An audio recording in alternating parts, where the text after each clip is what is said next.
В этом выпуске мы поговорим с вами о животном, которое в нашем мире не боится никого и ничего. Настоящий отморозок, который может в одиночку вступить в схватку с любым количеством свирепых хищников, превосходящих его и по размерам, и по силе. Медоед. Медоед – это один из самых известных беспредельщиков животного мира. Только медоед способен вести схватку 1 против 10 львов, спокойно питаться королевскими кобрами и бросаться первым на голодного леопарда. Его иммунная система настолько сильна, что даже после смертельного укуса кобры он просто засыпает, а проснувшись, продолжает завтракать своей обидчицей. Чем же отличается медоед от всего остального животного мира? Главная особенность этого зверька – бесстрашие. Сложно представить, но он занесен в книгу рекордов Гиннесса как самое бесстрашное животное, за что его и часто называют бесстрашным животным пустыни. Скорее всего, это как-то связано с его уникальными свойствами кожи. Кожа не сильно прилегает к костям, мышцам и тканям и образует что-то вроде непробиваемого щита. Крупный хищник может таскать медоеда и трепать его как тряпку. Но из-за специфичности этой самой кожи у медоеда образуется наподобие непробиваемой брони и очень понижен болевой порог. И поэтому зубы хищников не причиняют особого вреда этому бесстрашному зверьку. Как же появился этот супермен нашего животного мира? Предки современных куньих, к которым также относятся хорьки, выдры и барсуки, начали жить на Земле примерно в одно время с первичными грызунами, примерно 40 миллионов лет назад. А 15 миллионов лет назад уже резвились древние медоеды – эомеливоры. Данный вид был открыт в 1924 году благодаря окаменелостям из Австрии. Однако в подсемейство медоедовых его включили только в 90-х годах прошлого века. Если современный медоед имеет размеры 70-80 см в длину и вес до 13 кг, то его богатырский предок был намного крупнее своего крутого потомка. Эомеливоры могли достигать длину около метра и весить до 35 кг. Разница получается почти в 2 раза. Но ведь и прошлое было бы не таким интересным, если бы животины из него не отличались от современных. Нравится видео? Ставь лайк и оставляй комментарий. Не забывай подписываться, если еще этого не сделал, а также вбей в колокол, чтобы не пропустить новые и интересные выпуски от нашего канала. Ну и, конечно, обязательно подписывайся на наши соцсети. Также мы не обошли стороной еще одного представителя древних медоедов – Экорус. Останки Экоруса сегодня находят в Северной Америке и Азии, а самые большие экземпляры в Кении, которая находится в Африке. Разновидность, обитавшая там, была даже крупнее, чем эомеливоры, и могла достигать 60 см холки, а весить до 45 кг. А вот мегаликтис, древний вид из рода куньих, приходится медоеду скорее двоюродным дедом по линии дядьки и считается предком росомахи.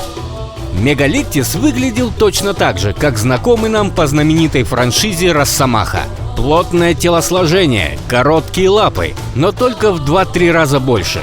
Вес этого пухлого зверя мог доходить до 60 кг при росте до 70 см холки. У медоеда есть много причин, чтобы быть бесстрашным. У него действительно очень толстая эластичная кожа, которая является настолько жесткой, что, как было доказано, она почти невосприимчива к традиционно сделанным стрелам и копьям. Кроме того, его кожа может принять полноценный удар острого мачете. Кожа не режется от начала до конца, она поглощает удар. Фактически эта кожа помогает медоеду защититься от зубов хищника. Кроме того, толстая и очень жесткая кожа медоеда также является довольно свободной, что позволяет ему немного перемещаться в ее пределах. Это особенно помогает, когда он подвергается нападению крупных хищников и, к примеру, оказывается в их когтях. Он может извернуться в своей коже и вцепиться своими длинными когтями и ртом с острыми зубами в противника, чтобы навредить хищнику, который держит его. Это делает его особенно опасным для животного, которое держит медоеда в зубах. Ему стоит убить медоеда мгновенно, что очень трудно. Медоед может легко извиваться и злобно атаковать морду и глаза хищника. Конечно, в конечном счете медоед может умереть от такой встречи. Животное, убившее его, скорее всего, дважды подумает, прежде чем атаковать другого медоеда. Оказывается, что почти не существует небезопасного места на шкуре медоеда, чтобы провести идеальный захват.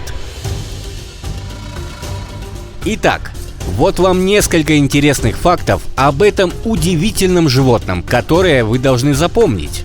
Как указывает название, медоеды в основном питаются медом, но на самом деле любимым их блюдом являются ядовитые змеи. У медоедов очень мощный иммунитет. От смертельного укуса кобры они просто засыпают на пару часов.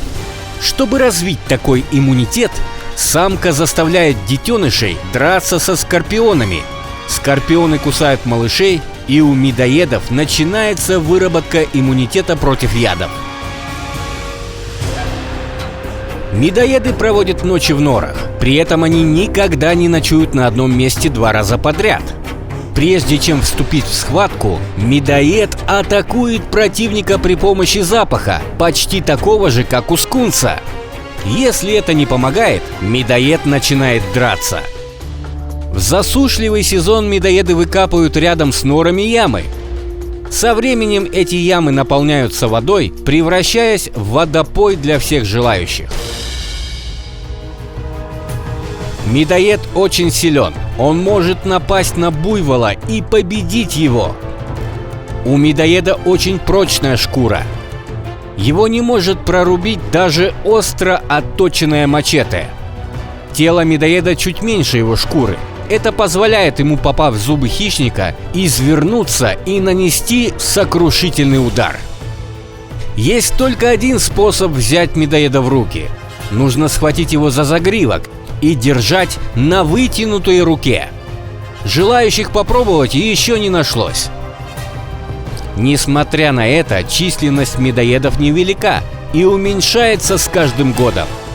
Дело в том, что зверь нередко нападает на курятники или загоны для скота.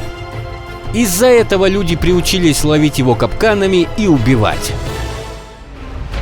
Спасибо, что посмотрели этот выпуск до конца. Ставьте лайки и оставляйте комментарии. Не забывайте подписываться, если еще этого не сделали. А также бейте в колокол, чтобы не пропустить новые и интересные выпуски от канала «Реальное нереальное».